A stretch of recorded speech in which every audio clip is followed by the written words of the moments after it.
Now, ladies and gentlemen, the Rockefeller family, amongst many others, have funded vaccines for a long, long time. Now, they can have plausible deniability and say, oh, we help and we care. Ladies and gentlemen, Bill Gates came out in the TED Talk and said, we have to get this down to zero. And he put the image of a human up there, and lots of people were laughing and they found it very funny. What they don't understand, I believe, ladies and gentlemen, is that the vaccines that are coming out now are mRNA, messenger RNA. They are not the old vaccines of what the old generation remember. These vaccines now are not vaccines. The World Health Organization was a criminal racketeering organization as defined by the Sherman Act and the Clayton Act. And by that I mean interlocking directorates defined under the Clayton Act, racketeering, and express market domination and market controls, all of which are defined under the Sherman Act. This was a violation of the law when it was set up in the 1940s.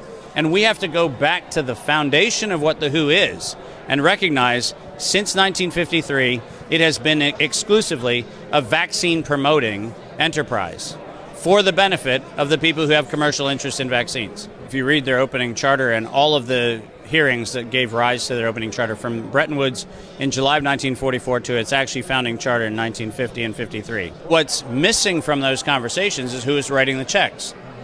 And back then, and you can look, and it's all in a matter of public record, Rockefeller Foundation and the Wellcome Trust were the check writers.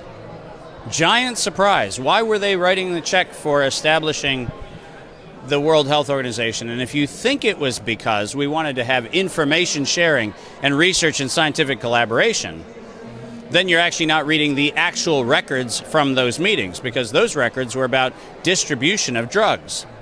Those were ways in which we could actually force drugs onto countries so that they actually had to take dumped drugs that were dumped out of Germany, the UK, and the US, and they had to adopt those. So you're right.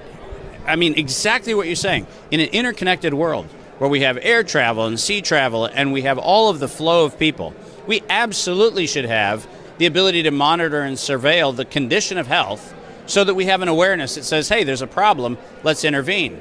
But the problem is that we have to have a financially disinterested party making those determinations and making those surveillance observations.